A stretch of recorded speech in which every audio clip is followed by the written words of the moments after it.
He sits on the edge of the playground, not because he is lonely, but because something else is happening inside him. The swings blur in the background like slow-moving planets. Voices rise and fall. The world is loud and busy, and he is listening, not in order to reply, but to understand. There is a whole life existing behind his quiet. It is an interior life, rich with observation, small rituals, private experiments, and long, solemn questions that no one has asked him. People confuse quiet with absence. They measure presence by volume, by the speed of replies, by how fast someone can perform on demand. But the quiet child is not empty. They are deep. They are a reservoir. From the outside, silence looks like distance. From the inside, it is careful cultivation. And that difference between how it looks and how it feels is the beginning of everything we misunderstand about being quiet.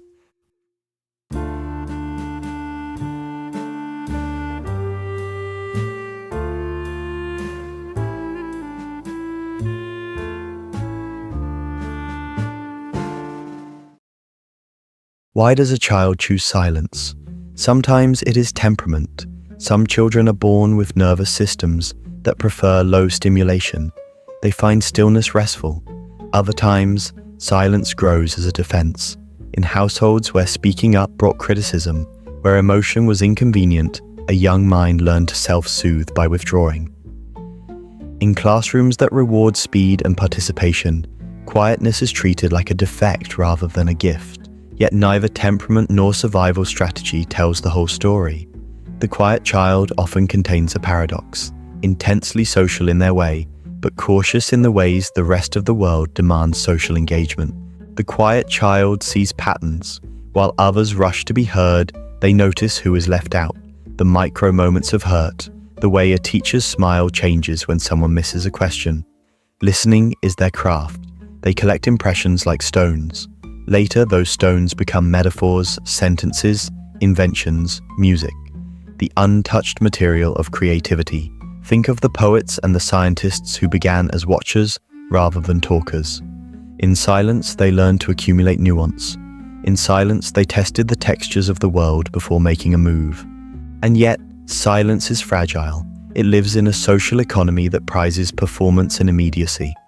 The quiet child frequently internalizes a single corrosive message: you must be louder to be loved. So they adapt. Some mask, learning to mimic the extroverted scripts they see on stage or in life. Masking is energy draining.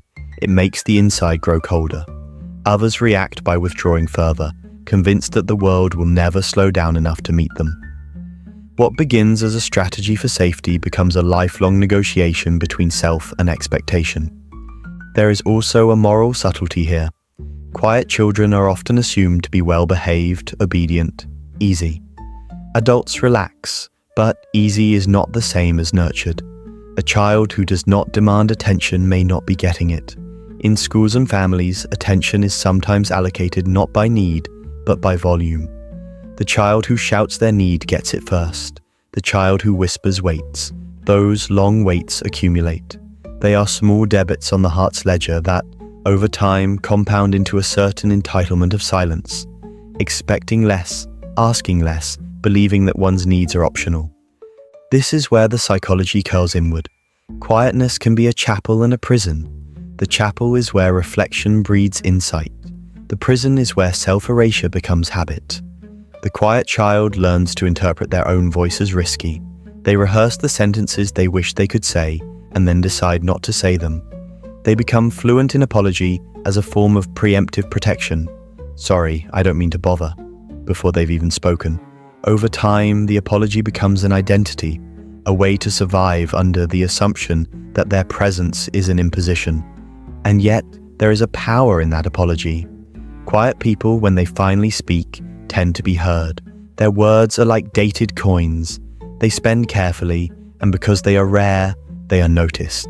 But being noticed does not automatically translate to being understood.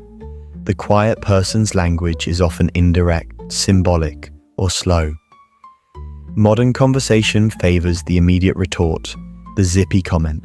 When someone offers a slow, considered thought, the group may fail to catch the thread. The quiet child then learns to compress themselves, to make their words smaller, to fit into the group's tempo. What might help us rethink this dynamic is to consider silence as not a problem to be fixed, but a quality to be respected. Silence is a different mode of engagement. It is not passive, it is patient. It holds back the rush of judgment. It allows complexity to breathe. Imagine a world in which we value the slow responder as much as the quick one. Imagine meetings where the first 10 seconds were intentionally left unfilled to give the quiet mind time to articulate something original. Most of our social architectures, classrooms, open plan offices, team meetings, are designed for immediacy, not depth. The quiet child is often living in a world constructed against their most natural rhythm. There is another dimension we must address: the pain of misframing. The quiet child who internalizes messages becomes as hard on themselves as the world is silent toward them. They measure their value against the noise around them and find themselves wanting. They may assume that their introspection is a defect, that their long silences are a symptom of brokenness. In adolescence, as peers form identity around visibility, social media profiles, likes, shout-outs, the quiet teen can feel increasingly out of step. The interiority that once felt rich now appears like a liability. The covert self begins to seek permission to be seen, an unspoken, aching request that says, "You may look, but do you know what to see?" Sometimes the quiet child becomes an adult who exploits their own invisibility. They work in the background, take on supporting roles, and keep their ambition small, not because they lack capability, but because they were never taught to take up space. And yet, in other cases, the quiet child's interior life becomes a fuel for leadership of a different kind. There is a leadership born of observation, a leader who listens first, who models patience, who sees the shy person in the room and makes space for them. The quiet person's capacity to hold complexity can become a profound resource in any community that learns to appreciate it. How then do we care for the quiet child? The first step is to validate without demanding performance, to welcome the child's slow replies instead of filling the silence on their behalf, to ask open-ended questions that allow them to explore rather than interrogate, to give them roles that require contemplation rather than spectacle. The recorder of ideas, the curator of projects, the observer who draws maps of group dynamics. These roles do not corner them into being less social. They honor their modality and give them pathways to contribute meaningfully. We also need to teach the quiet child skills for translation, how to turn their rich inner life into accessible expressions when needed. This is not about forcing extroversion. It is about giving tools, small rehearsals before social events, templates for starting conversations, signals they can use when they need time to formulate a response. Imagine teaching a child to say, "I'm processing, give me 5 minutes," as a normal part of social interaction. That 5-minute rule would transform how we regard the rhythm of thought and speech. There is a philosophical lesson here too. In an era that confuses speed for wisdom, quietness is a corrective. It reminds us that thought is not speech, and listening is not silence. The quiet child is an invitation to slow down, to consider, to notice. Their presence asks a deeper question. What does it mean to be fully present without dominating? How do we design societies that reward depth rather than spectacle? Yet, none of this eliminates the real vulnerabilities. The quiet child is more likely to be overlooked in evaluations, to be bypassed for leadership roles, to be misdiagnosed as disengaged. The stakes are high. Without conscious intervention, the quiet child can adopt a narrative of invisibility, a belief that their voice is not necessary, and that belief, once in place, can shape a life. At the edge of this conversation is a kind of quiet revolution waiting to happen. What if we reimagined classrooms, workplaces, and families so that the quiet voice had both protection and projection? What if the slow thinker was given the first chance to speak precisely because they need it most? What would happen if our cultural default were to assume depth instead of drama? These are not theoretical questions, they are practical ones, and the answers shape destinies. The child under the maple tree, the one who watches the swings and listens for the slow drum of meaning, can be guided into adulthood that recognizes their gift rather than punishes it. They can be taught to translate, to assert gently, to find companions who prefer conversation that unfolds, and to inhabit space without shouting. There is a paradox that returns like a tide. The quieter you are, the more room you make for others to be loud. But the louder the world becomes, the more essential the quiet becomes. So the question is not how to make the quiet louder, it is how to make the world listen. And that has everything to do with rethinking value, attention, and the very architecture of our shared spaces. If you find yourself in this quiet, know this: your silence is not a deficit. It is a malleable strength. It can be armor, prison, or sanctuary, depending on how you treat it.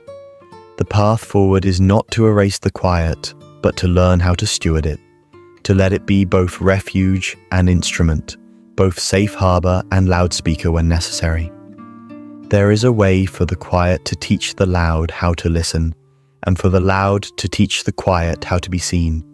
The bridge between these modes is practice, patience, and the willingness to reshape the expectations we inherit. Stay with that thought for a moment.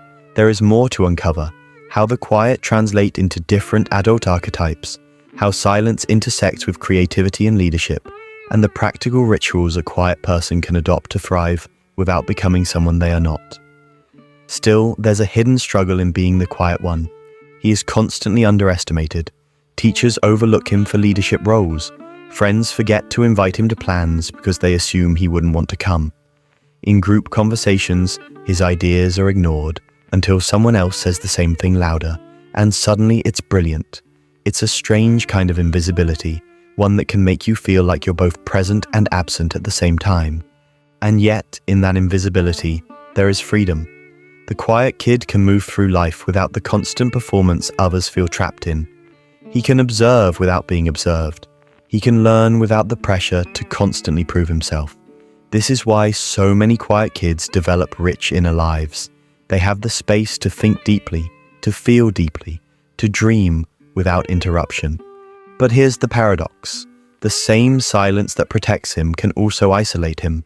People can mistake his stillness for disinterest, his shyness for arrogance, his boundaries for walls. This misreading can cut deep, especially when you want to connect but don't know how to bridge the gap between your inner world and the noise outside. And so many quiet kids live with a quiet ache, a longing for someone to understand without them having to explain.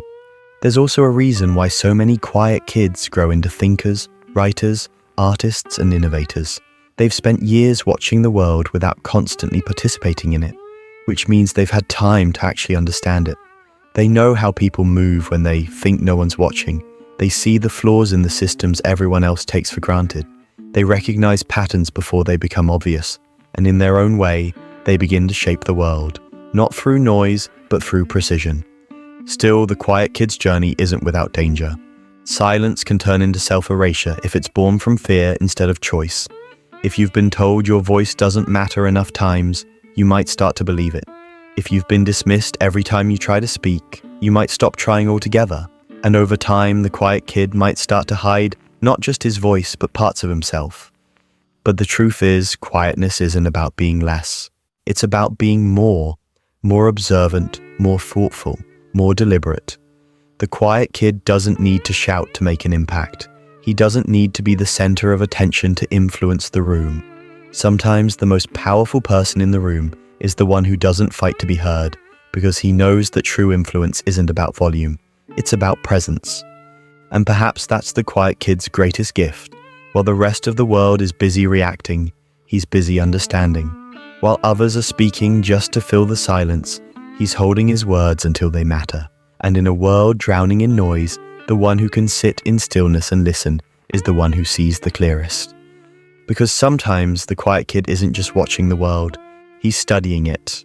And one day, when the moment is right, he will speak, and the world will wish it had listened sooner.